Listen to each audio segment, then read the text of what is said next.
மக்கள் சக்தி 100 நாட்கள் திட்டத்தினூடாக மற்றொரு திட்டம் இன்று மக்கள் பாவனைக்காக திறந்து வைக்கப்பட்டது. இவை நிறைவேற்ற முடியாத விடயங்கள். நாம் எதற்காக அரசாங்கத்தை நியமித்தோம்? ஆகவே சிரச ஊடக வலைப்பின் அதிகாரிகளே, நீங்கள் இந்த நாட்டின் எதிர்கால நிர்வாகத்தை பொறுப்பேற்க தகுதியானவர்கள்.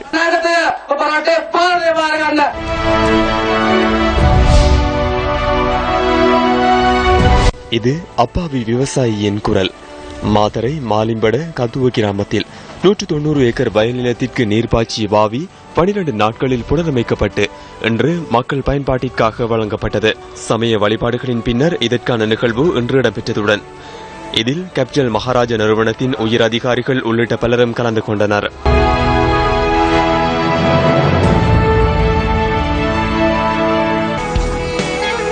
මුළු ලංකාවම නිවුස් ෆස්ට් එකක් අහුවෙනවා නම් අපි කියනවා මුළු ලංකාවම සුද්ධ කරන එකත් මහ කජ්ජක් නෙවෙයි කියලා.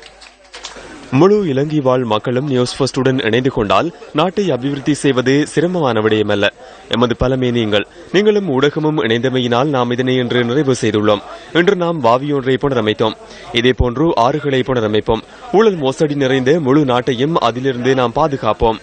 රටම හදලා අපි මේ වගේ මුළු රටම බාර දෙමු අපේ ජනතාවට. நாம் எமது பெருமதியான வாக்குகளை பயன்படுத்தி 225 உறுப்பினர்களை பாராளுமன்றத்திற்கு நியமித்துள்ளோம். மக்கள் பிரதிநிதிகள் வீதிகளை பாடசாலைகளை புனரமைக்காவிடின் எதற்காக நாம் அவர்களை தெரிவு செய்துள்ளோம். எனினும் மக்களிடமே உண்மையான பலம் இருக்கின்றது. அதற்கான சிறந்த உதாரணமே இன்றைய நிகழ்வாகும். நியூஸ் ஃபர்ஸ்ட் தொடர்பில் நாம் உண்மையில் பெருமை அடைகின்றோம். நாட்டில் அரசியல்வாதிகள் நிறைவேற்ற முடியாத ஒரு விடயத்தை 12 நாட்களில் நாம் நிறைவேற்றியுள்ளோம். இதனை நாம் உங்களிடம் ஒப்படைத்ததன் பின்னர் அதனை தொடர்ந்தும் பாதுகாப்பது பிரதேச மக்களின் பொறுப்பாகும். இந்த பிரதேச மக்களுக்கு மீன்பிடி தொழிலில் ஈடுபடுவதற்காக இந்த வாவி புனரமைக்கப்பட்டுள்ளது.